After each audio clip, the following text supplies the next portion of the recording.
Well, I'm happy to be here again. Thanks for coming, and this evening we'll have a conversation about beauty, and specifically about musical beauty. Take a look at this picture and tell me what this is. What is that? That's music, but what is this? What are these people doing together? Symphony orchestra. That's right. It's a symphony orchestra. And when you look at this picture, and you've never seen a symphony, as some of you told me earlier, you never heard classical music before. And that's why I'm really excited to have this conversation with you, because I'd like to introduce you to something that's great. The symphony orchestra is one of the greatest creations ever made in the world. It's a creation that takes music making to another level, the highest level. In a symphony, every instrument can play one thing. The violinist here can play one line, the clarinetist plays another line, and they play together. And it's such a joy to listen to, but you have to understand what they are doing together.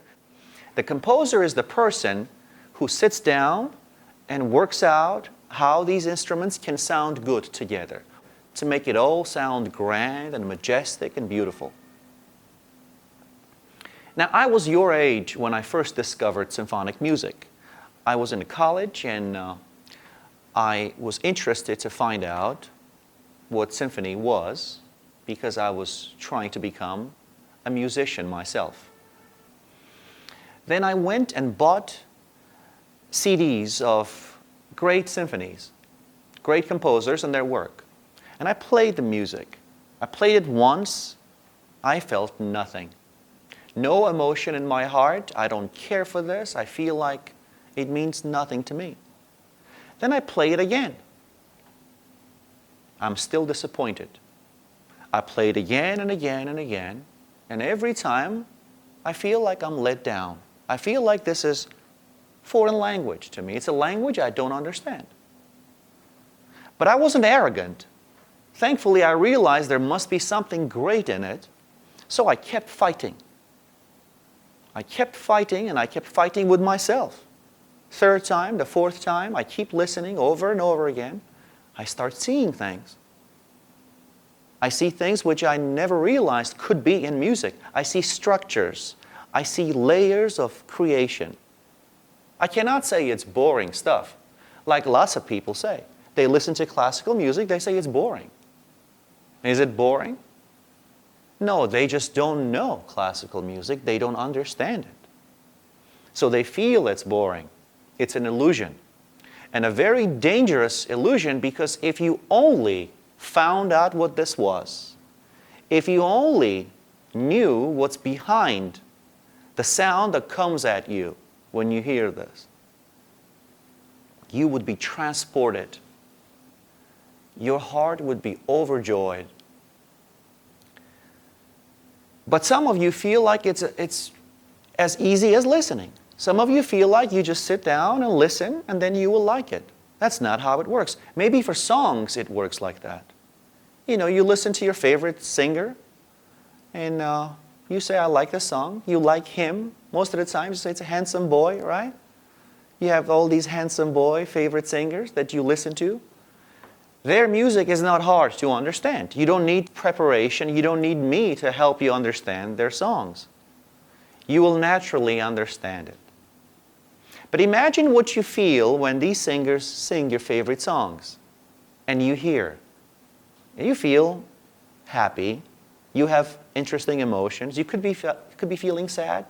Doesn't have to be happy. Music gives you a mixed bag of emotions. But you have strong feelings about it, right? But imagine if you understood how to listen to a symphony. Then the feeling would be 100 times stronger. Whatever you feel when you listen to your favorite song, you're going to feel 100 times more powerful emotions if you listen to a symphonic work, a great piece of music that's written for a symphony orchestra. That's a challenge that I think you should take. And I'd like to have a conversation with you later tonight when we meet.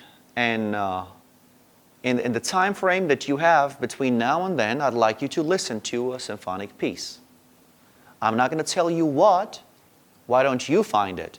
Find something great, listen to it, and then we share our impressions in the classroom later this evening. What's going to happen is you will return this evening and you will say, I was so bored, I did not know what to do. I'm sorry, you would say, I could not understand it, it's not for me. You have this illusion that this music is lacking something important. It's not lacking anything.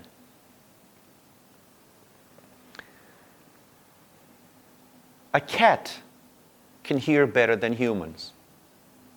When you play this and a cat hears it, cat wouldn't care.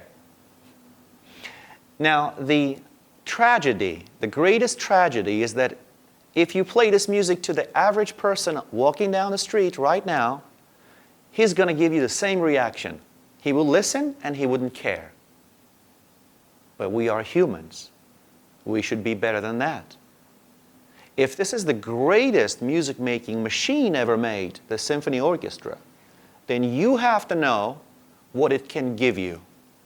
It can give you endless happiness. You feel you're changing from inside. Your world would change. You'd feel like this is the world you want to live in. Now, from Socrates to Confucius and to Bertrand Russell, they all believed that if something is important, something is meaningful, something is deep, then it's hard to understand.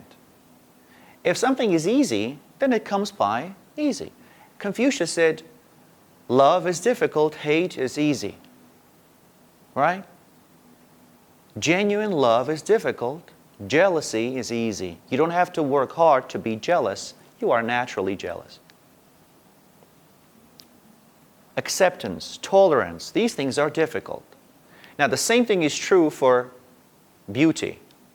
A great piece of art, the greatest piece of art, is going to be insanely difficult to appreciate unless you understand exactly why it's great, what goes where, why this color, why that line, why this shadow.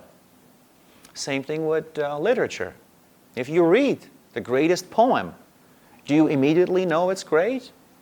Sometimes you feel it's interesting, sometimes you feel it's touching, but you don't really go into the essence unless you spend time with it, unless you give yourself to it. You cannot just listen to this and say, I like it. It's impossible. You have to work on yourself. You have to push yourself. You have to do so much hard work. Sometimes you have to do as much hard work as the creator of the piece had to do to make it. This could be a changing day in your life if you take my challenge and if you go and try to discover this beauty. Good luck.